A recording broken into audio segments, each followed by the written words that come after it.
సమాజంలో రెండు కావాలి, ఒకటి విద్య, రెండు వైద్యం. మన రైతులు ఎక్కడైనా కాస్త నష్టపోతున్నారు అంటే ఈ రెండు దగ్గరే ఎక్కువ కష్టాలు పడుతున్నారు. విద్య ఒకటి, వైద్యం ఒకటి. గవర్నమెంట్ కొన్ని కోట్లు ఖర్చు పెడుతుంది మన చదువుల కోసం. స్టేట్ గవర్నమెంట్ కావచ్చు, సెంట్రల్ గవర్నమెంట్ కావచ్చు, రకరకాలుగా ప్రోత్సహిస్తున్నారు. ఈ ప్రాంతం అంతా అన్నదానం ప్రదాత, ఎన్నో గొప్ప కార్యక్రమాలకి స్ఫూర్తిదాత, ఈ పాఠశాలకు విద్యాదాత. ఎన్ని విధాలుగా చెప్పుకున్నా తక్కువగా ఉంటుంది. అలాంటి ఆ పరమశివ అవతారంగా మేము భావించేటటువంటి కంచి పరమేశ్వరరెడ్డి గారికి మా విద్యార్థులు, ఉపాధ్యాయులు, ఈ గ్రామం అందరి తరపున మా యొక్క హృదయపూర్వకమైనటువంటి వందనాలు తెలియజేసుకుంటున్నాం. ఆ గౌరవనీయులు శ్రీ కంచి పరమేశ్వరరెడ్డి గారు సాంబశివ చారిటబుల్ ట్రస్ట్ చైర్మన్ 1,50,000 రూపాయలు ఈ ఆటోలకి ఇవ్వడం జరిగింది. ఎంతకాలం ఆయన చేతి డబ్బులు పెట్టలే. రెండవది కూడా ఏంటి అంటే, గురజాడ చెప్పినప్పుడు సొంత లాభము కొంత మానుక పొరుగు వారికి తోడుపడవై. ఖచ్చితంగా ఆ నిర్వచనానికి ఉదాహరణ ఏదైనా చెప్పాలంటే ఈయనే. ఎవరు తమ లాభాన్ని అనుభవించకుండా కొంత తీసి పక్కన పెట్టగలరండి. తెలిసి చేసినా తెలియక చేసినా ఆయన వల్ల ఒక మంచి పని జరుగుతూ ఉంది. నిరతాన్నదానకర్త అని మనం అంటున్నాం, ఆయన పెట్టుకున్నాడా?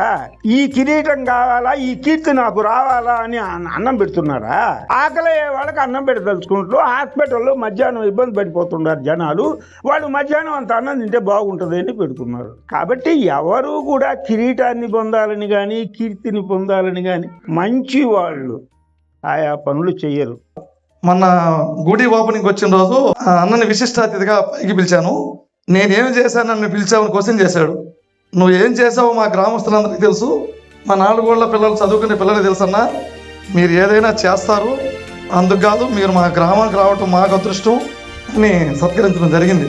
మీ పేరే నిత్యాన్నదాత పరమేశ్వర రెడ్డి అని పేరు వచ్చేసింది.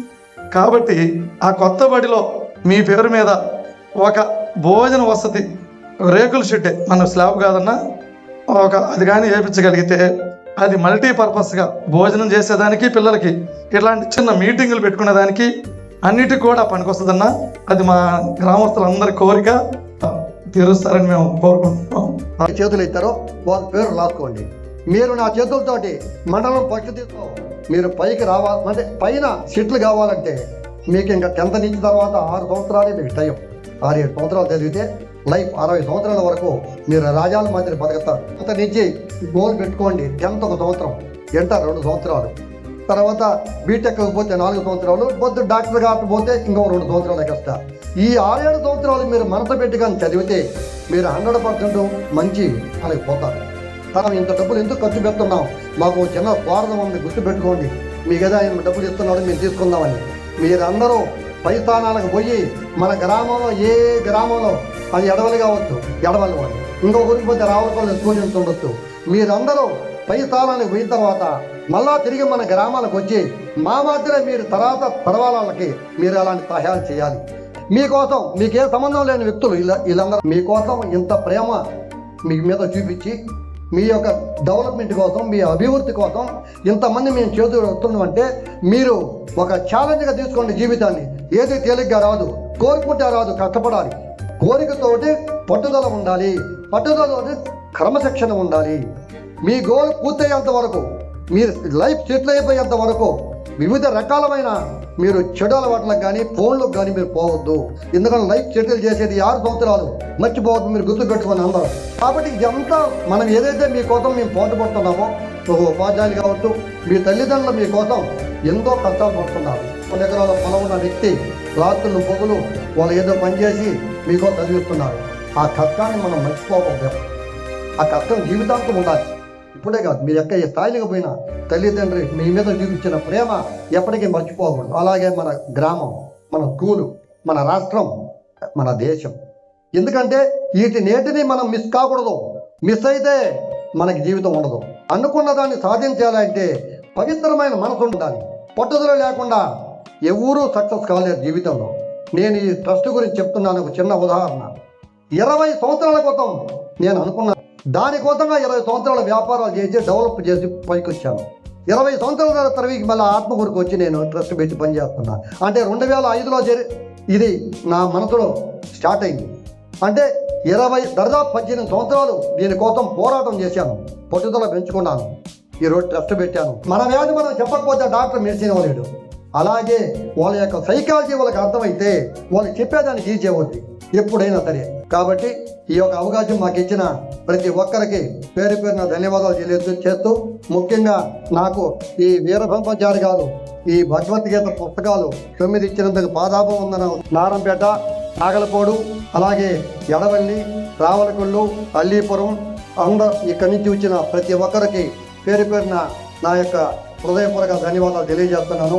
ఈ అవకాశం ఇచ్చిన అందరికీ నాకు ఇంకొక మరి ఒక్కసారి పిల్లలకు కూడా ఆశీస్సులు తెలియజేస్తూ నేను సెలవు తీసుకుంటున్నాను. భారత్ మాతాకి, భారత్ మాతాకి. ఈ వేదికను అలంకరించిన ప్రధాన ఉపాధ్యాయులకు, అలాగే పెద్దలు వీర బ్రహ్మచారి గారికి, ఈ వేదిక నిర్వహించిన పెద్దలకి, విద్యార్థుల తల్లిదండ్రులకు, ఉపాధ్యాయులందరికీ కూడా హృదయపూర్వక నమస్కారాలు తెలియజేస్తున్నాను. అలాగే విద్యార్థులందరికీ నా ఆశీస్సులు తెలియజేస్తున్నాను. ముఖ్యంగా నెలలో జరిగిన ఒక సందర్భంగా ఎడవల్లి అంటే ఒక విపరీతమైన ఇష్టం పుట్టింది. అది ఎందుకంటే కోదండరామ స్వామి దేవాలయాన్ని బయట ఊర్లలో ఎక్కడ డబ్బులు అడగకుండా మీ ఊరు నుంచి పోయిన వ్యక్తులు, మీ ఊర్లో ఆడపడుతులు, మీ ఊర్లో ఉన్న వ్యక్తులు 50 లక్షల రూపాయలు పైబడి ఏర్పాటు చేసుకొని ఆ మందిరాన్ని ఇంత గొప్పగా, నిజంగా ఎంత మంచిగా చేశారంటే అంత మంచిగా మన ప్రాంతానికి ఈ ఎడవల్లి ఒక ఆదర్శ గ్రామంగా నిలుస్తానని కూడా తెలుస్తున్నాను. మొత్తంగా నిజం, చిన్న విషయం కాదు ఇది. ఈ గ్రామంలో 50 లక్షల పైన డబ్బులు జమ చేసి దాన్ని ఒక పవిత్రంగా ఆ దేవాలయాన్ని అట్లా నిర్మాణం చేయటం.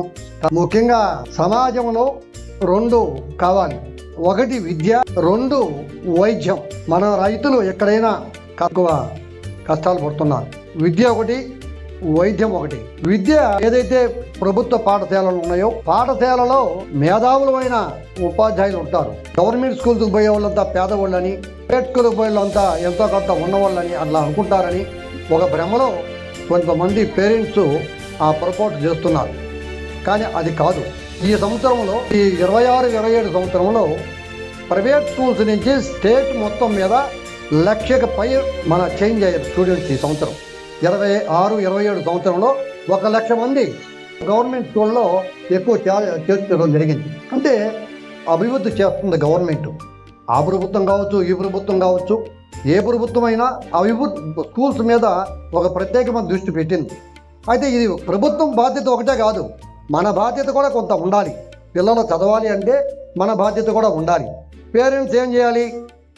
మీకు చెప్తున్నానమ్మా, సాయంత్రం వాళ్ళు వచ్చిన తర్వాత మీరు ఖాళీ అయిన టైంలో వారి కోసంగా 1 గంట చదువుకున్న తల్లి కానీ, చదువుకున్న తండ్రి కానీ స్కూల్లో ఏం చదివారు, ఏమి చెప్పారు, వాళ్ళ హోంవర్క్ ఏమి ఇచ్చారు అని దృష్టి మనం కానీ పెడితే ఏ స్కూల్ అయినా బ్రహ్మాండమే 10వ తరగతి దాకా. నా కష్టం వాళ్ళ కళ్ళతో చూడాలి. మీరు వాళ్ళ మీద చూపిస్తున్న ప్రేమ వాళ్ళు అనుభవించి తీరాలి. కన్నా క్రమశిక్షణ ముఖ్యం. క్రమశిక్షణ, సభ్యత లేకుండా ఎంత ధనవంతుడైనా పరంగా వస్తే, నేను గత 3 సంవత్సరాల నుంచే మన స్కూల్కి ఏదో చేదోడు ఓదోడుగా ఉంటున్నాను. నేను ఎందుకు ఇస్తున్నాను వరకు కూర్చునేదానికి ఒక మిడ్ డే మీల్స్ వాళ్ళకి ఏదన్నా మీరు షెడ్ ఒకటి వేసుకోండి, దానికి ఫ్యాన్లు గీళ్ళు వాళ్ళకి ఏదో ఇబ్బంది పడకుండా పిల్లలకి. అది మీరు రేపు శ్రావణ మాసంలో మీరు పూజ చేసుకుంటే అయ్యే ఎంత అవుతుందో నేను ధన్యవాదాలు తెలియజేస్తున్నాను. సమాజంలో పరమేశ్వరుడు ఒకడే కాదు, మనందరినీ కలుపుకొని గ్రామాల మన ఇక్కడే కాదు, ఏ గ్రామంలో అయినా 10 మంది కలిసి ఒక పని చేసి విజయవంతం. ప్రతి ఒక్కరూ ఎప్పుడైతే 10 మందితో కలిసి ఉంటామో ఆ 10 మంది కలిసి చేసే పని ఒక మహా అద్భుతం జరుగుతుంది. వీరు మాకు గురు సమానులు, గురుతుల్యులు, గురువులు. మొదటిగా వారికి మా యొక్క ప్రణామములు తెలియజేసుకుంటున్నాం. తదుపరి ఈ ప్రాంతం అంతా అన్నదానం ప్రదాత, ఎన్నో గొప్ప కార్యక్రమాలకి స్ఫూర్తిదాత, ఈ పాఠశాలకు విద్యాదాత. ఎన్ని విధాలుగా చెప్పుకున్నా తక్కువగా ఉంటుంది.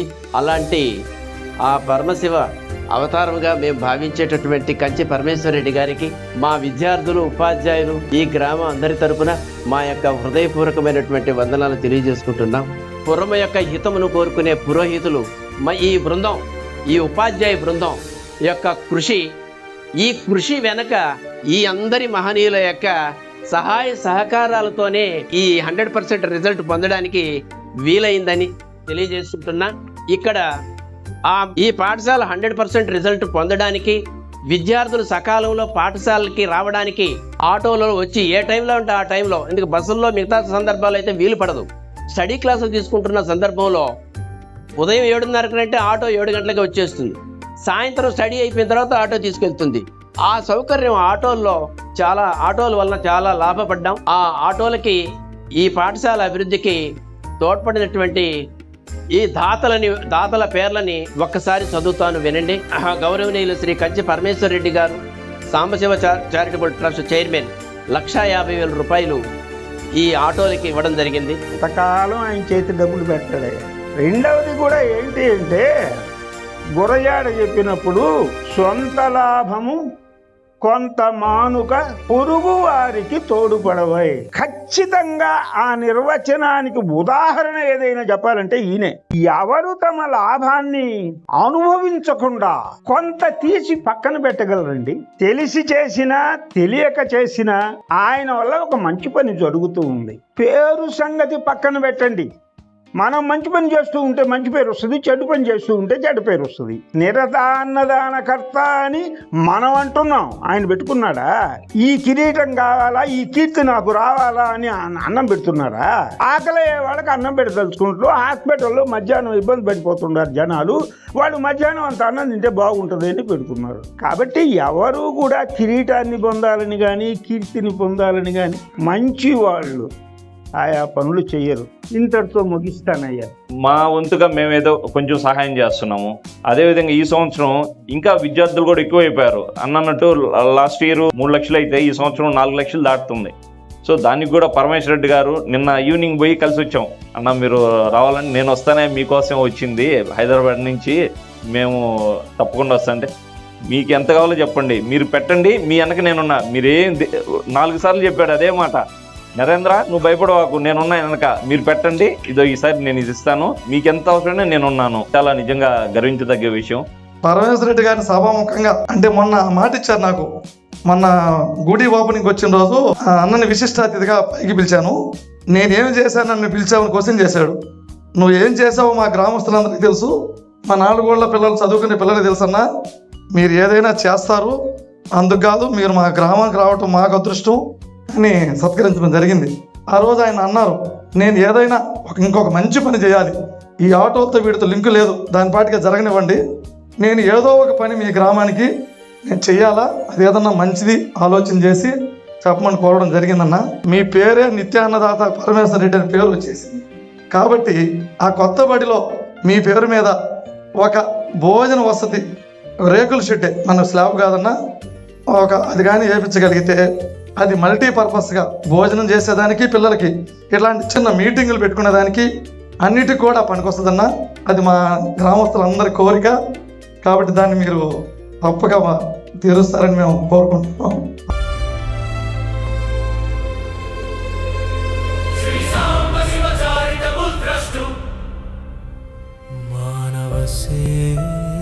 మాధవ సేవా